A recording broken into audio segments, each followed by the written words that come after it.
Voters keep saying over and over again, we are not comfortable with this level of immigration. I understand why. It doesn't make you a racist to say that. And yet, the liberal parts of, certainly in America, Alex Padilla said last week, he is our senator here, by reviving Trump's asylum ban, Biden has undermined American values. And then they all stand back and go, we don't want to be called a racist, so we will not make a move on immigration. Hey, everyone, buckle up, because we're diving into a hot topic that's sparking debate across America. Today, we're looking at Bill Maher's sharp critique of the left's immigration policies. And trust me, he's not holding anything. Don't pretend that you love migrants so much, and then when we send them to you, you don't like them. You know, you're full of and we can see that.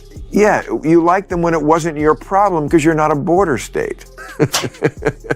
And then when they show up in Chicago and New York, you're like, what are we going to do with these people? Maher, famous for his blunt style and biting commentary, is zeroing in on the liberal stances of open immigration and sanctuary cities. He holds them responsible, in his view, for what he sees as a major failure and a glaring hypocrisy contributing to one of the biggest migrant crises in recent years. Alex Padilla said last week, he is our senator here, by reviving Trump's asylum ban, Biden has undermined American values. And then they all stand back and go, we don't want to be called a racist, so we will not make a move on immigration. It's going to get them at election day. It's happening in Europe right now. That proves it in Europe, and it's going to happen. Maher's critique goes far beyond humor. By questioning the core of what some liberals consider compassion, he's striking a nerve. What troubles him most, he says, is that these policies aren't just misguided.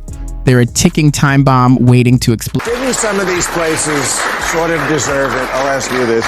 By saying we're a sanctuary city, like how these terrible racist border states were, and then when they called their bluff and sent the migrants to them, they were like, suddenly they weren't quite so liberal. They're what I call liberal in theory people. No. A lot of people are liberal in theory, and when the migrants arrived, they were like, what the Maher argues that this so-called compassion is straining local resources, leaving cities overwhelmed by waves of immigrants they're unprepared to manage.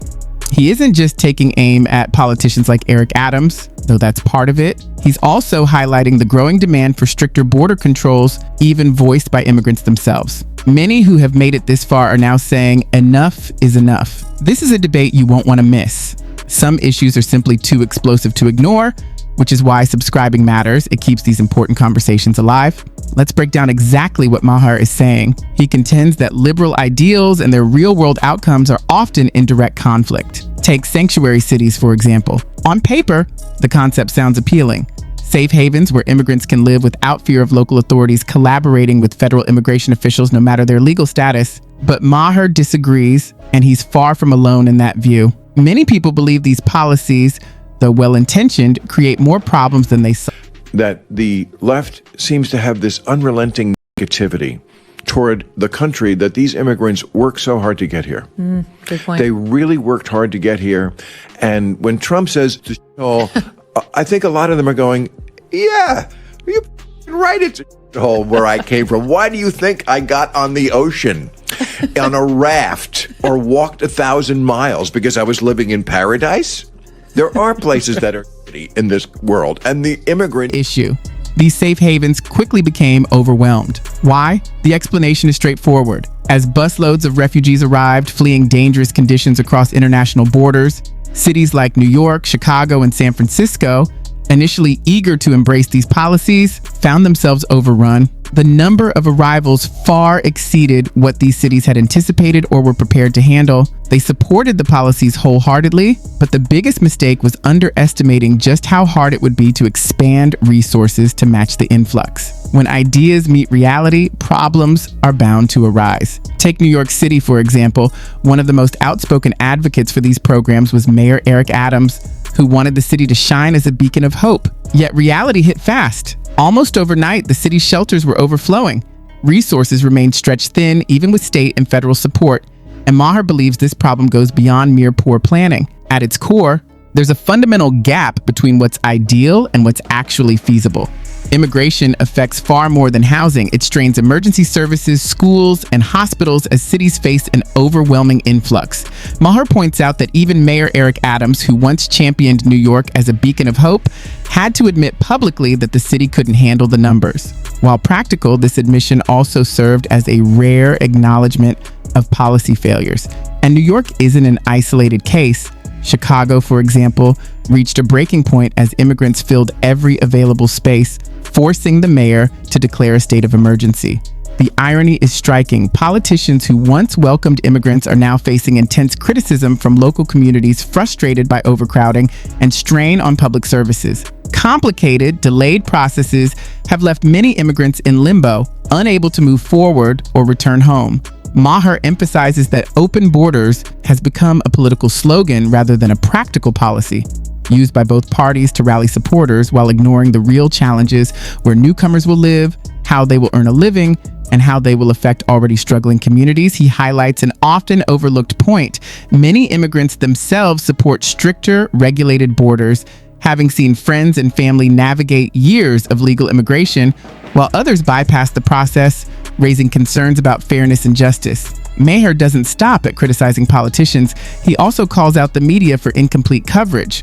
While stories of escape and new beginnings stir emotion, they often gloss over the practical realities of skill, resources, and long-term sustainability. He stresses that true compassion requires planning, not just goodwill, and that immigration policies must address both immediate needs and future consequences. Recent research, he notes, shows that even Latino communities, often assumed to favor liberal immigration policies, tend to support stricter border controls, illustrating a broader conflict between idealism and practical realities. The situation isn't unique to the US. Maher draws parallels to Europe, where liberal immigration policies have fueled concerns over social cohesion and national identity, with crowded camps and heated debates making headlines across the continent. These examples, he argues, offer lessons the United States cannot afford to ignore. Ultimately, Maher challenges both Republicans and Democrats to engage in genuine bipartisan policymaking to develop practical, compassionate solutions, a task easier said than done in Washington, newcomers and citizens. The deeper question, Maher suggests, is this: what kind of nation do we want to be? One guided by unrestricted generosity, or one with deliberate, fair policies that ensure the well-being of both natives and immigrants? Considering all this, where do you stand? Do you see eye to eye with Maher, or do you view the challenges of American immigration differently? Maher stresses that the issue goes beyond resources. It's about planning and long-term consequences. Rapid, uncoordinated policy changes have left many migrants in limbo, unable to move forward or return home, while communities face economic and social strain. He also points out that many immigrants themselves support more regulated borders, seeking fairness and equity after witnessing years-long legal processes alongside people bypassing the system. The media often focuses on emotional narratives of survival and new beginnings, but neglects the practical realities of housing, employment, and integration.